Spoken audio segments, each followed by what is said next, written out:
En toda la Biblia, la muerte es el destino común de cada ser humano. Sin embargo, hay figuras únicas, excepcionales, que no murieron, o cuya muerte no fue natural, o incluso cuyos cuerpos desaparecieron misteriosamente por intervención divina. Hoy exploraremos quiénes fueron, qué ocurrió realmente y qué mensaje esconden estas historias extraordinarias. Desde Enoc hasta Elías, desde el enigma del cuerpo de Moisés hasta el arrebatamiento profético de la Iglesia, descubriremos lo que la Biblia revela y lo que deja envuelto en misterio. En toda la Escritura, solo 3 personajes tienen un registro explícito de no haber muerto o de haber sido tomados por Dios de una manera sobrenatural.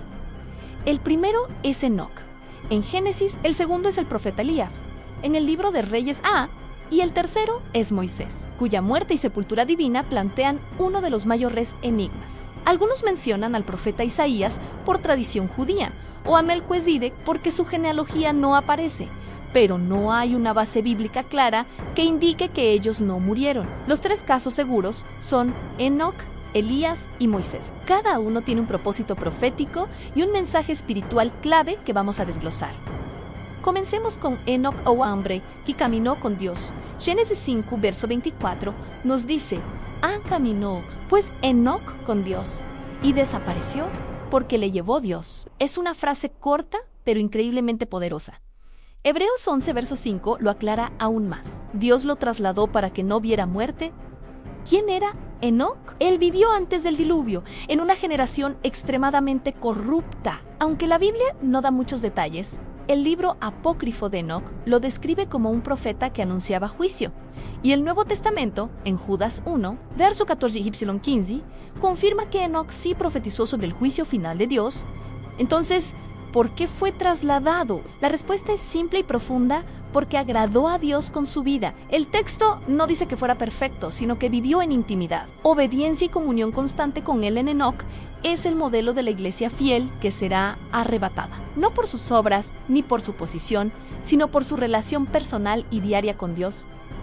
Su historia nos enseña que una vida de comunión es lo que Dios busca y recompensa de una manera extraordinaria. Ahora, pasemos a Elías, el profeta que fue arrebatado en un carruaje de fuego. Segunda de Reyes 2, verso 11, narra una de las escenas más espectaculares de la Biblia. Un carro de fuego con caballos de fuego apartó a los 2, y Elías subió al cielo en un torbellino.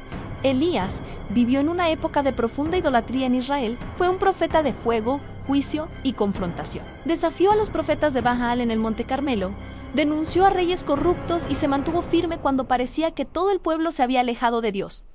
La Biblia es clara: en Elías no murió, fue llevado al cielo en vida y su cuerpo nunca fue encontrado. Su historia tiene un profundo simbolismo profético. Malaquías 4, verso 5 profetiza su regreso antes del gran día de Jehová, y muchos teólogos creen que reaparecerá como uno de los 2 testigos de Apocalipsis 11. Elías representa el poder del Espíritu Santo y la vida consagrada para confrontar la oscuridad de cualquier época. Y aquí empieza el mayor misterio bíblico: Moisés, muerto, ocultado y resucitado. Deuteronomio 34 nos cuenta que Moisés murió en el monte Nebo y que Dios mismo lo enterró.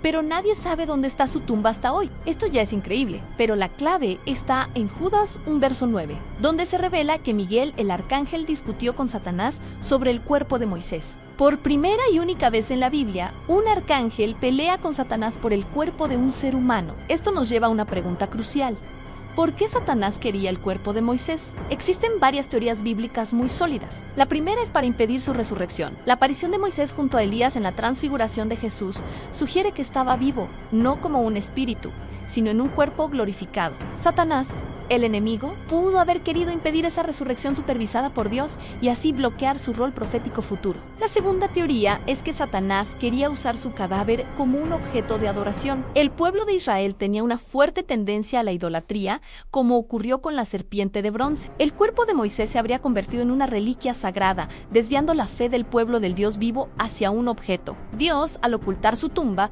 protegió a su pueblo de este peligro. Una tercera teoría sostiene que Satanás, como el acusador, quería usar el pasado de Moisés en su contra. Recordemos que Moisés había matado a un egipcio. Satanás pudo intentar bloquear su resurrección argumentando: este hombre pecó, me pertenece, su cuerpo debe permanecer en la tumba. Pero el sacrificio de Cristo, prefigurado en el Antiguo Testamento, y el perdón de Dios son más poderosos que cualquier acusación. Finalmente, la teoría más fascinante es que Moisés, junto a Elías, podría ser uno de los dos testigos del Apocalipsis. Si Moisés tiene un papel profético clave en el fin de los tiempos, es lógico que Satanás quisiera impedirlo desde el principio. La historia de Moisés nos enseña que Dios honra a sus siervos más allá de la muerte, y que su poder de restauración triunfa sobre el pecado y la acusación. Entonces, ¿por qué ellos sí y los demás no? ¿Qué tienen en común Enoc, Elías y Moisés? Primero, representan 3 etapas clave del plan de Dios en Enoc. La iglesia fiel arrebatada antes del juicio. Elías, el poder del Espíritu Santo y los profetas. Y Moisés, la ley y la autoridad espiritual de Dios en segundo. Sus vidas marcaron a una generación entera, siendo faros de luz en tiempos de caos espiritual. Tercero, y más importante, fueron ejemplos de una profunda intimidad con Dios. No eran perfectos, pero estaban consagrados. Epsilon finalmente sus vidas anuncian algo mucho mayor en el arrebatamiento, la transformación y la resurrección que esperan a todos los creyentes en Cristo. Claro, en la Biblia hay otros casos que parecen similares, pero no son iguales. Jesús, por supuesto, murió, pero resucitó y ascendió en un cuerpo glorificado, siendo un caso único y central para la fe. Felipe, en el libro de Hechos, fue transportado sobrenaturalmente, pero no ascendió al cielo. Simplemente fue movido de un lugar a otro en la tierra. Los santos que resucitaron, cuando Jesús murió, según Mateo, aparecieron en Jerusalén. Pero la tradición indica que volvieron a morir, y el apóstol Pablo fue llevado al paraíso, pero él mismo dice que fue en una visión o en espíritu, no con su cuerpo físico. Ninguno de estos casos es equivalente al arrebatamiento de Enoc y Elías o al misterio del cuerpo de Moisés. Al final, Dios dejó estos 3 casos en la Biblia no para glorificar a hombres, sino para recordarnos 3 verdades eternas. Primero, Dios recompensa la intimidad. Como Can y Enoki, la presencia de Dios transforma vidas y destinos. Segundo, Dios respalda a quienes se mantienen firmes. Como con Elías, en tiempos de oscuridad, Él levanta voces valientes. Y tercero, Dios vence incluso sobre la muerte. Como con Moisés, ni el enemigo ni la tumba pueden detener los planes de Dios. Hoy.